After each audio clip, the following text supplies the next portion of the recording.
संजय बोले कि पूर्वोक्त प्रकार से करुणा करके व्याप्त और आंसुओं से पूर्ण तथा व्याकुल नेत्र वाले शोकायुक्त उस अर्जुन के प्रति भगवान मधुसूदन ने यह वचन कहा, हे अर्जुन, तुमको इस विषम स्थल में ये अज्ञान किस हेतु से प्राप्त हुआ, क्योंकि यह न तो श्रेष्ठ पुरुषों के आचरण किया गया है और न स्वर्ग को देने वाला है, न कीर्तिकों को करने वाला है। इसलिए हे अर्जुन, नपुंसकता को मत प्राप्त हो, यह तेरे योग्य नहीं है। हे परम तप, तुच्छ हृदय की दुर्बलता को त्याग कर युद्ध के लिए खड़ा हो।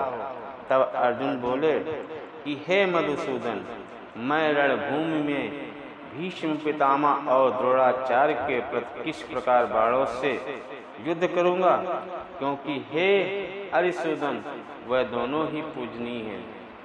इसलिए इन महान भाव गुरुजनों को न मारकर इस लोक में भिक्षा का अन्न भी भोगना कल्याणकारक समझता हूँ, क्योंकि गुरुजनों को मारकर भी इस लोक में रुधिर से सने हुए अर्थ और काम रूप भोगों को ही तो भोगूंगा।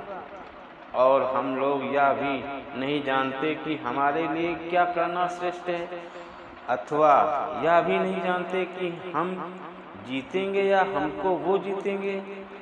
और जिनको मारकर हम जीना भी नहीं चाहते, वही धृतराष्ट्र के पुत्र हमारे सामने खड़े हैं। इसलिए कायरता रूप दोष करके अपहत हुए स्वभाव वाला और धर्म के विषय में मोहित चित्त हुआ मैं आपसे पूछता हूँ, जो कुछ निश्चय किया हुआ कल्याणकारक साधन हो वह मेरे लिए कहिए, क्योंकि मैं आपका शिष्य हूँ। इसलिए आपके शरण हुए मेरे को शिक्षा दीजिए, क्योंकि भूमि में निष्कटक धन धान्य संपन्न राज्य को और देवताओं के स्वामी पने को प्राप्त होकर भी मैं उस उपाय को नहीं देखता हूँ जो कि मेरी इंद्रियों के सुखाने वाले शोक को दूर कर सके। संजय बोले, हे राजा, निद्रा को जीतने वाले अर्जुन अंतर्यामी श्री कृष्ण महाराज के प्रति इस प्रकार कहकर फिर श्री गोविंद भगवान से युद्ध नहीं करूंगा, ऐसे स्पष्ट कहकर चुप हो गए। उसके उपरांत हे भरतवंशी धृतराष्ट्र, अंतर्यामी श्री कृष्ण महाराज ने दोनों सेनाओं के बीच में उस शोक युक्त अर्जुन को हंसते हुए से यह वचन कहे, हे अर्जुन, तू न शोक करने योग्य के लिए शोक करता है और पंडितों के वचनों को कहता है, परंतु पंडित जन जिनके प्राण चले गए हैं उनके लिए और जिनके प्राण नहीं गए हैं उनके लिए भी शोक नहीं करते, क्योंकि आत्मा नित्य है, इसलिए शोक करना अयुक्त है। वास्तव में न तो ऐसा ही है और कि मैं किसी काल में नहीं था, अथवा तू नहीं था, अथवा ये राजा लोग नहीं थे, और न ऐसा ही है कि इससे आगे हम सब नहीं रहेंगे। किंतु जैसे जीवात्मा की इस देह में कुमार युवा और युवा अवस्था वृद्धावस्था होती है, वैसे ही अन्य शरीर की प्राप्ति होती है। उस विषय में धीर पुरुष नहीं मोहित होता, अर्थात जैसे कुमार युवा और जरावस्था रूप स्थूल शरीर का विकार अज्ञान से आत्मा को भासता है, वैसे ही एक शरीर से दूसरे शरीर को प्राप्त होना रूप सूक्ष्म शरीर का विकार भी अज्ञान से ही आत्मा में भासता है। इसलिए तत्व को जानने और धीर पुरुष इस विषय में नहीं मोहित होता। हे कुंती पुत्र, सर्दी गर्मी और सुख दुख को देने वाले इंद्रिय और विषयों के संयोग को क्षण भंगर और अनित्य हैं। इसलिए हे भरतवंशी अर्जुन, उनको तू सहन कर, क्योंकि हे पुरुष श्रेष्ठ, दुख सुख को समान समझने वाले जिस धीर पुरुष को ये इंद्रियों के विषय व्याकुल नहीं कर सकते, वह मोक्ष के लिए योग्य नहीं होता। और हे अर्जुन, असत वस्तु का तो अस्तित्व नहीं और सतत अभाव नहीं। इस प्रकार इन दोनों का ही तत्वज्ञानी पुरुषों द्वारा देखा गया है। इस न्याय के अनुसार नाश रहित तो उसको जान कि जिससे यह संपूर्ण जगत व्याप्त है, क्योंकि इस अविनाशी का विनाश करने को कोई भी सामर्थ्य नहीं है। और इस नाश रहित अपरमेय नित्य स्वरूप जीवात्मा के सब शरीर नाशवान कहे गए हैं। इसलिए हे भरतवंशी अर्जुन, तू युद्ध कर। जो इस आत्मा को मारने वाला समझता है तथा जो इसको मरा मानता है, और वह दोनों ही जानते हैं कि क्योंकि यह आत्मा न तो मारता है और न मारा जाता है, यह आत्मा किसी काल में भी नहीं जन्मता और न मरता, अथवा न यह आत्मा हो करके फिर होने वाला है, क्योंकि यह अजन्मा नित्य शाश्वत और पुरातन है। शरीर के नाश होने पर भी यह नाश नहीं होता। हे प्रथापुत्र अर्जुन, जो पुरुष इस आत्मा को नाश रहित नित्य अजन्मा और अव्यय जानता है, वो पुरुष कैसे किसी को मरवाता है और कैसे किसको मारता है। और यदि तू कहे कि मैं तो शरीरों के वियोग का शोक करता हूँ, तो यह भी उचित नहीं है, क्योंकि जैसे मनुष्य पुराने वस्त्रों को त्याग कर दूसरे नए वस्त्रों को ग्रहण करता है, वैसे ही जीवात्मा पुराने शरीर को त्याग कर दूसरे नए शरीर को प्राप्त होता है। हे अर्जुन, इस आत्मा को शस्त्रास्त्र नहीं काट सकते और इसको आग नहीं जला सकती और इसको जल नहीं गीला कर सकता और वायु सुखा नहीं सकती, क्योंकि यह आत्मा अच्छेद है, यह आत्मा अदात है, अकेद है और अशोग्य है, तथा यह आत्मा निसंदेह नित्य सर्वव्यापक अचल स्थिर रहने वाला और सनातन है। यह आत्मा अव्यक्त अर्थात इंद्रियों का अविषय और यह आत्मा अचिन्हित अर्थात मन का अविषय और यह आत्मा विकार रहित अर्थात न बदलने वाला कहा गया है। इससे हे अर्जुन, इस आत्मा को ऐसा जानकर तू शोक करने योग्य नहीं है, अर्थात तुझे शोक करना उचित नहीं है। यदि तू इसको सदा जन्मे और सदा मरने वाला माने तो भी हे अर्जुन, इस प्रकार शोक करने के योग्य नहीं है, क्योंकि ऐसा होने से तो जन्मे वाले की निश्चित मृत्यु और मरने वाले का निश्चित जन्म होना सिद्ध हुआ। इससे भी तू इस बिना उपाय वाले विषय में शोक करने के योग्य नहीं है। यह भीष्मादिकों के शरीर मायामय होने से अनित्य है, इससे शरीर के लिए भी शोक करना उचित नहीं, क्योंकि हे अर्जुन, संपूर्ण प्राणी जन्म से पहले बिना शरीर वाले और मरने के बाद भी बिना शरीर वाले ही हैं, केवल बीच में ही शरीर वाले प्रतीत होते हैं। फिर उस विषय में क्या चिंता है। हे अर्जुन, आत्म तत्व बड़ा गहन, इसलिए कोई महापुरुष भी इस आत्मा को आश्रय की जो नहीं देता, और वैसे ही दूसरा कोई महापुरुष भी आश्रय की जो इसके तत्व को कहता है, और दूसरा कोई ही इस आत्मा को आश्रय की ज्योति नहीं जो सुनता है, और कोई कोई सुनकर भी इस आत्मा को नहीं जानता। हे अर्जुन, यह आत्मा सबके शरीर में सदा ही अवध्य है, इसलिए संपूर्ण भूत प्राणियों के लिए तू शोक करने को योग्य नहीं है, और अपने धर्म को देखकर तू भय करने का योग्य नहीं है, क्योंकि धर्म युक्त युद्ध से बढ़कर दूसरा कोई कल्याणकारक कर्तव्य क्षत्रिय के लिए नहीं है।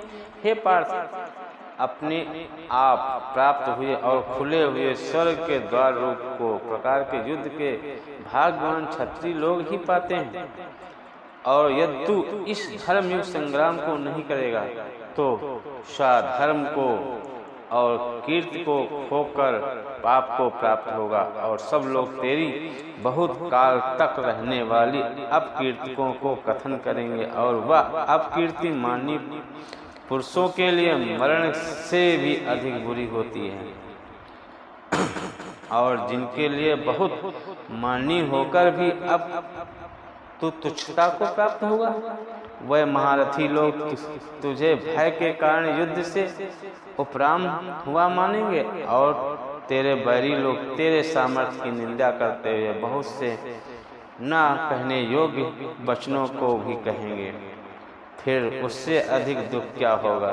इसलिए युद्ध करना तेरे लिए सब प्रकार से अच्छा है, क्योंकि यह तो मरकर स्वर्ग को प्राप्त होगा अथवा जीतकर पृथ्वी को भोगेगा। इससे हे अर्जुन, युद्ध के लिए निश्चय वाला होकर खड़ा हो। यदि तुझे स्वर्ग तथा राज्य की इच्छा न हो तो भी सुख दुख, लाभ हानि और जय पराजय समान समझकर उसके उपरांत युद्ध के लिए तैयार हो। इस प्रकार युद्ध करने से तू पाप को प्राप्त नहीं होगा। हे पार्थ, यदि बुद्धि तेरे लिए ज्ञान योग के विषय में कही गई और इसी को अब निष्काम कर्म योग के विषय में सुन। जिस बुद्धि से युक्त हुआ तो कर्मों के बंधन को अच्छी तरह से नाश करेगा। इस निष्काम कर्म योग में आरंभ का अर्थात बीज का नाश नहीं है और उल्टा फल स्वरूप दोष भी नहीं होता। इसलिए इस निष्काम कर्म योग रूप धर्म का थोड़ा भी साधन जन्म मृत्यु रूप महान भय से उद्धार कर देता है। हे अर्जुन, इस कल्याण कारण मार्ग में निश्चयात्मक बुद्धि एक ही है और अज्ञानी सकामी पुरुषों की बुद्धियों और भेदों वाली अनंत होती हैं। हे अर्जुन, जो सकामी पुरुष केवल फल में प्रीति रखने वाले स्वर्ग को ही परम श्रेष्ठ मानने वाले, इससे बढ़कर और कुछ नहीं ऐसा कहने वाले हैं, वह अविवेक की जन्म रूप कर्म फल को देने वाली और भोगों तथा ऐश्वर्य की प्राप्ति के लिए बहुत सी क्रियाओं के विस्तार वाली इस प्रकार की जिस दिखाऊ शोभा युक्त वाणी को कहते हैं, उस वाणी द्वारा हरे हुए चित्त वाले और भोग ऐश्वर्य में आसक्ति वाले उन पुरुषों के अंतःकरण में निश्चयात्मक बुद्धि नहीं होती। हे अर्जुन, सब वेद तीनों गुणों कार्य रूप संसार को विषय करने अर्थात प्रकाश करने वाले हैं। इसलिए तू असंसारी अर्थात निष्कामी और सुख दुखादि द्वंद्वों से रहित नित्य वस्तु को स्थिर तथा योग क्षेम को न चाहने वाला और आत्मप्राण हो, क्योंकि मनुष्य का सब ओर से परिपूर्ण जलाशय के प्राप्त होने पर छोटे जलाशय में जितना प्रयोजन रहता है, अच्छी प्रकार ब्रह्म को जानने वाले ब्रह्मांड का भी सब वेदों में उतना ही प्रयोजन रहता है। अर्थात जैसे बड़े जलाशय के प्राप्त हो जाने पर जल के लिए छोटे जलाशयों की आवश्यकता नहीं रहती, वैसे ही ब्रह्मानंद की प्राप्ति होने पर आनंद के लिए वेदों की आवश्यकता नहीं रहती। इससे तेरा कर्म करने मात्र ही अधिकार होए, फल में भी कभी नहीं, और तू कर्मों की फल वासना वाला भी मत हो और तेरी कर्म न करने की भी प्राप्ति न होए। हे धनंजय, असक्त को त्याग कर तथा सिद्ध और असद्ध में समान बुद्धि वाला होकर योग में स्थित हुआ कर्मों को कर, यह समत्व भाव ही योग नाम से कहा जाता है। इस समत्व रूप बुद्धि से सकाम कर्म अत्यंत तुच्छ हैं। इसलिए हे धनंजय, सामर्थ्य बुद्धि योग का आश्रय ग्रहण कर, क्योंकि फल की वासना वाले अत्यंत दीन हैं। समत्व बुद्धि युक्त पुरुष पुण्य पाप दोनों को इस लोक में ही त्याग देता है, अर्थात उनसे लिपायमान नहीं होता। इसलिए सामर्थ्य बुद्धि योग के लिए ही चेष्टा कर या समत्व बुद्ध रूप योग कर्मों में चतुरता अर्थात कर्म बंधन से छूटने का उपाय नहीं है, क्योंकि बुद्ध योग युक्त ज्ञानी जन कर्मों के उत्पन्न होने वाले फल को त्याग कर जन्म रूप बंधन से छूटे हुए निर्दोष अर्थात अमृतमय परम पद को प्राप्त होते हैं। हे अर्जुन, जिस काल में तेरी बुद्धि मोह रूप दल को बिल्कुल तर जाएगी, तब तू सुनने योग्य और सुने हुए वैराग को प्राप्त होगा। जब तेरी अनेक प्रकार से सिद्धांतों को सुनने से विचलित हुई बुद्धि परमात्मा के स्वरूप में अचल और स्थिर रह जाएगी, तब तो सामर्थ्य रूप योग को प्राप्त होगा। इस प्रकार भगवान के वचनों को सुनकर अर्जुन ने पूछा, हे केशव, समाधि में स्थित स्थिर बुद्धि वाले पुरुष का क्या लक्षण है और स्थिर बुद्ध पुरुष कैसे बोलता है, कैसे बैठता है, कैसे चलता है? इसके उपरांत भगवान श्री कृष्ण ने महाराज बोले, हे अर्जुन, जिस काल में यह पुरुष मन में स्थित संपूर्ण कामनाओं का त्याग देता है, उस काल में आत्मा में संतुष्ट हुआ स्थिर बुद्ध वाला कहा जाता है तथा दुखों को प्राप्त उद्वेग रहित है।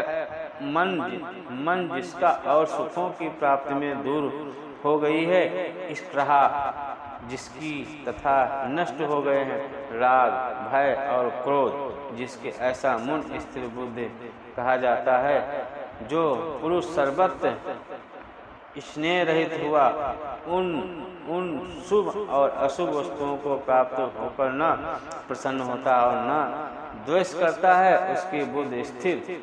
और कछुआ अपने अंगों को जैसे समेट लेता है, वैसे ही यह पुरुष जब सब ओर से अपनी इंद्रियों को इंद्रियों के विषयों में समेट लेता है, तब उसी बुद्धि स्थिर होती है। यद्यपि इंद्रियों द्वारा विषयों का न ग्रहण करने वाले पुरुष के भी केवल विषय तो निवृत्त हो जाते हैं, परंतु राग नहीं निवृत्त होता, और इस पुरुष का तो राग भी परमात्मा को साक्षात करके निवृत्त हो जाता है। और हे अर्जुन, जिससे यह यत्न करते हुए बुद्धिमान पुरुष के मन को भी प्रमथन स्वभाव वाली इंद्रियां बालात हर लेती हैं। इसलिए मनुष्य को चाहिए कि उन संपूर्ण इंद्रियों को वश में करके क्षमा रहित हुए में प्राण स्थिर होवें, क्योंकि जिस पुरुष के इंद्रियों वश में होती हैं उसकी ही बुद्धि स्थिर होती है। हे अर्जुन, मन सहित इंद्रियों को वश में करके मेरे प्राण न होने से मन के द्वारा विषयों का चिंतन होता है, और विषयों को चिंतन करने वाले पुरुष की उन विषयों में आसक्ति हो जाती है, और आसक्ति से उन विषयों की कामना उत्पन्न होती है, और कामना में विघ्न पड़ने से क्रोध उत्पन्न होता है। क्रोध से अविवेक अर्थात मूढ़ भाव उत्पन्न होता है, और अविवेक से स्मरण शक्ति भ्रमित हो जाती है, और स्मरण शक्ति से भ्रमित हो जाने पर बुद्धि अर्थात ज्ञान शक्ति का नाश हो जाता है, और बुद्धि के नाश होने पर यह पुरुष अपने श्रेय साधन से गिर जाता है। परंतु स्वाधीन अंतःकरण वाला पुरुष राग द्वेष से रहित अपने वश की हुई इंद्रियों को विषयों को भोगता है। अंतःकरण में प्रसन्नता अर्थात स्वच्छता को प्राप्त होता है। उस निर्मलता के होने पर संपूर्ण दुखों का अभाव हो जाता है, और उस प्रसन्न चित्त वाले पुरुष को बुद्धि शीघ्र अच्छी प्रकार स्थिर हो जाती है। हे अर्जुन, साधन रहित पुरुष के लिए अंतःकरण में भी श्रेष्ठ बुद्धि नहीं होती, और उस अयुक्त के अंतःकरण में आसक्ति भाव की नहीं होता, और बिना आसक्त भाव वाले पुरुष को शांति भी नहीं होती। फिर शांति रहित पुरुष को सुख कैसे हो सकता है? क्योंकि जल में वायु नाव को जैसे ही हर लेता है, वैसे ही विषयों में विचरती हुई इंद्रियों के बीच में जिस इंद्रियों के साथ मन रहता है, वह एक इंद्रिय युक्त पुरुष की बुद्धि को हरण कर लेती है। इससे हे महाबाहो, जिस पुरुष की इंद्रियां सब प्रकार इंद्रियों के विषय में वश में हुई होती हैं, उसी बुद्धि स्थिर होती है। और हे अर्जुन, संपूर्ण भूत प्राणियों के लिए जो रात्रि है, उस नित्य शुद्ध बोध स्वरूप परमानंद में भगवत को प्राप्त हुआ। योगी पुरुष जागता है और जिस भगवान नाशवान क्षण भंगर सांसारिक सुख में सब भूत प्राणी जागते हैं, तत्व को जानने वाले मुनि के लिए वह रात्रि है। जैसे सब ओर से परिपूर्ण अचल प्रतिष्ठा वाले समुद्र के प्रति नाना नदियों के जल उसको चलायमान न करते हुए ही समा जाते हैं, वैसे ही जिस स्थिर बुद्ध पुरुष के प्रति संपूर्ण भोग किसी प्रकार का विकार उत्पन्न किए बिना ही समा जाते हैं, वह पुरुष परम शांति को प्राप्त होता है और न कि भोगों को चाहने वाला। क्योंकि जो पुरुष संपूर्ण कामनाओं को त्याग कर ममता रहित और अहंकार रहित स्पर्शा रहित हुआ बरतता है, वह शांति को प्राप्त होता है। हे अर्जुन, यह ब्रह्म को प्राप्त हुए पुरुष की स्थिति है। इसको प्राप्त होकर योगी कभी मोहित नहीं होता और अंतकाल में भी वह निष्ठा स्थित होकर ब्रह्मानंद को प्राप्त होता है। इति श्रीमद्भगवद्गीता रूपी उपनिषद इस ब्रह्म विद्या तथा योग शास्त्र विषय श्री कृष्ण और अर्जुन के संवाद को सांख्य योग नामक दूसरा अध्याय